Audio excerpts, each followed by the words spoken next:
그런데 이런 와중에 김성훈 경호처장에 대한 이제 구속영장 그 신청서에서 김건희 여사가 당시 윤 대통령이 체포당했을 때 경호처에서 찾아가서 한 발언이 좀 논란이 되고 있지 않습니까?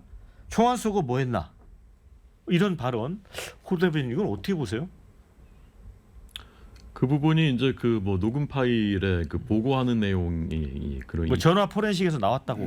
나왔다라는 것인데 실제로 이제 그 발언을 했는지 안 했는지 아직 이제 사실 확인은 100%된 것은 아니기 때문에 워낙 이제 극단적인 그 심경이었을 것으로 보이고 그 날 그런 상황에서 이제 뭐 좀 사적인 그런 발언으로 한 것으로 이제 이해가 되지만 어쨌건 만약에 사실이라면 그것은 적절한 발언은 아닌 것이죠.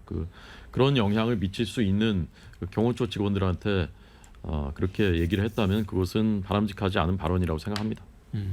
양 의원님, 이거는 이제 민주당은 이 발언과 관련해서 윤 대통령을 약간 좀 이렇게 연관시켜 보는 것 같아요. 지금 요 발언의 진위 여부는 했을 겁니다. 영장 청구서에 이게 들어가면은 이미 확인이 됐기 때문에 그런 공문서에 기재한 것이고, 그러면 왜 이 말을 했는가? 이 말의 배경은 윤석열 대통령이 자기 체포영장 집행 저지하기 위해서 무기를 사용했다는 그런 설이 많았는데 과연 그것이 맞다? 이 무기를 사용해서까지 물리적으로 체포 집행을 저지했던 게 맞은 것 아니냐는 의심을 갖게 하고, 세 번째는 아무리 그렇다 치더라도 대통령 부인이 이런 말을 한다는 것은 인권과 국민을 개무시한 생각이다. 그래서 대통령은 계엄을 통해서 정치인들을 체포해서 뭐 수고하고 이런 걸 죽이려고 했고, 부인은 총을 쏘아서 체포를 집행하는 사람을 죽이려고 했다. 부창부수라는 생각이 들어요. 매우 적절치 않다. 국민은 너무 실망하고 분노하는 것이 이런 대목이 있어서.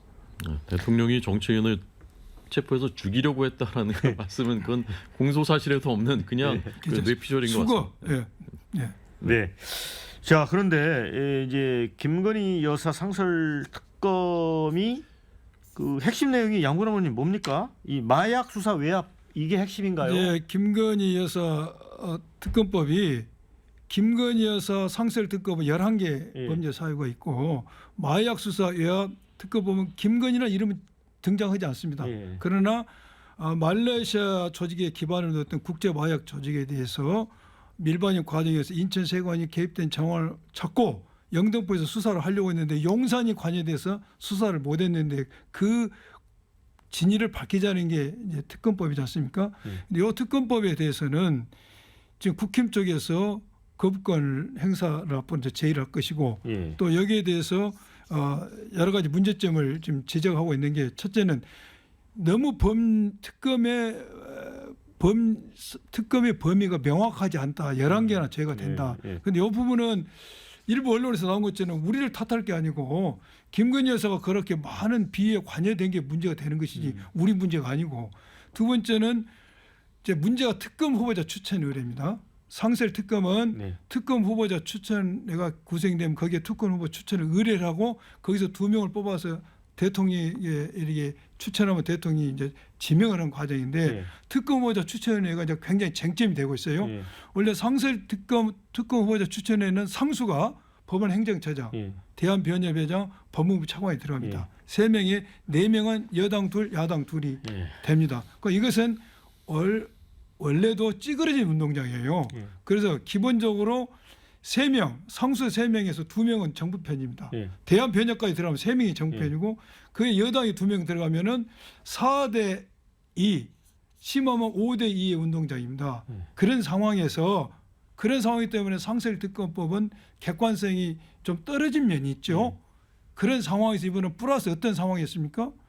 대통령 부인이 당사자 이겁니다. 그러니까 이러한 객관성을 확보하기 위해서는 대통령이 관여됐던 정당의 교섭단체를 빼자 해서 민주당 2명, 진보당 1명, 조국혁신당이 했는데, 여기에 대해서 이제 문제를 지적하고 있는데, 이러한 객관성을 담보하기는 이럴 수밖에 없었다는 게 저희들 입장이고, 또 하나는 특검 후보를 2명을 대통령이 추천했는데 대통령이 임명하지 않을 경우에는 이제 임명 간주 조항이 있는데 그거 잘못됐다고 이야기하는데 대통령이 임명을 지금까지 행태를 봐서는 최상목 권한대행이 권한대행이 안 할 것 안할 같은데. 가능성이 커요. 내란 특검법에 있어서도 특검 후보도 추천 안 했습니다.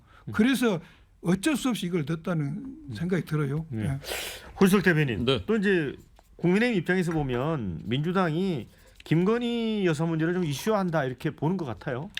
그러니까 윤석열 정부 내내 사실 이제 김건희 여사 모든 것이 기승전 그렇게 해서 정치 공세의 도구로 쓰다가 근데 그냥 아니면 말고 그냥 이런 식의 이제 패턴이었는데 지금 이제 그 비상계엄 이후에 김건희 여사 이름이 이제 쑥 들어갔었는데 예.